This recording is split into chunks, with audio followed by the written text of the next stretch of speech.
দ্বিতীয় যে বিষয়টি আমি এখানে উল্লেখ করতে চাইছি,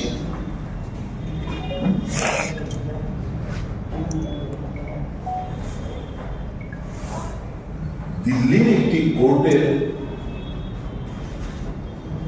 ভার্ডিক্টে পরিষ্কারভাবে বোঝা গেছে যে এতদিন যে আমরা এজেন্সিগুলো নিয়ে কথাবার্তা বলতাম, কোর্টের এক ভার্ডিক্টে যে this case is not maintainable, national হেরাল্ডের কেস, যেটা প্রাইভেট পার্টির এফআইআর এর ভিত্তিতে এত কাল ধরে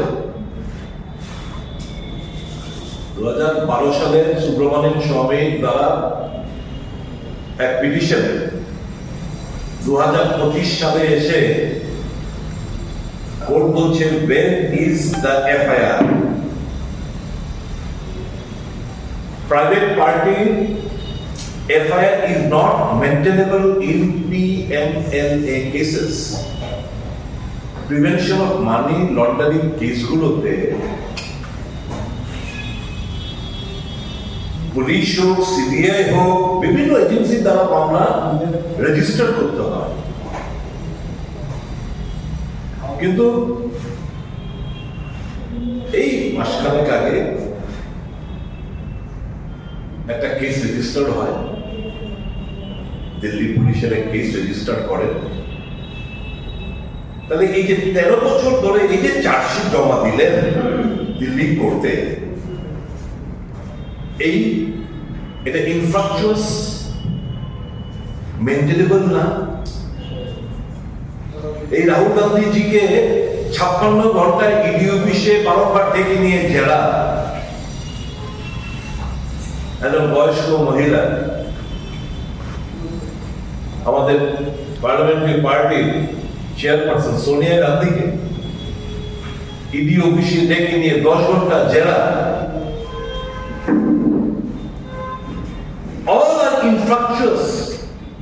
এই যে চার্জশিট যেটা জমা দিয়েছিল দিল্লি কোর্টে, যেহেতু কোনো এফআইআর নেই, তাহলে এত কালের যে চার্জশিট ফার্সিট যাই আছে আদি গোড়া কিছুই তো নেই, কারণ there is no case of money trail.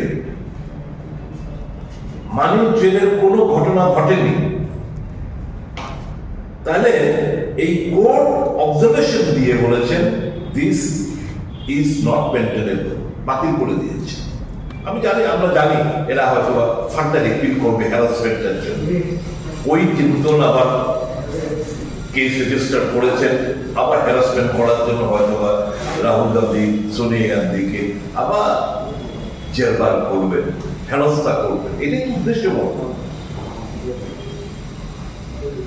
কাজেই এই কোর্টের অবজারভেশনে তাদের মুখে ঝামা দিয়ে বসে দেয়নি ইডি কিংবা সংস্থাগুলো, তারা যে মোদী অমিত শাহ কাঠপুতুল, কোর্টের এই ভার্ডিক্টে এটা একদম পরিষ্কার হয়ে বেরিয়েছে। All these institutions are caged parallel.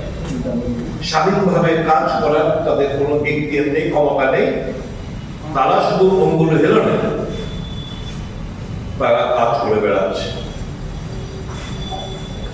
বিরোধী নেতাদের হেনস্থা হচ্ছে। ন্যাশনাল মিডিয়া, আপনারা যারা মিডিয়ার বন্ধুরা রয়েছেন, খবরের কাগজগুলোতে দেখুন কংগ্রেস সম্পর্কে, কংগ্রেস নেতাদের সম্পর্কে হেডলাইনগুলো ভাবুন।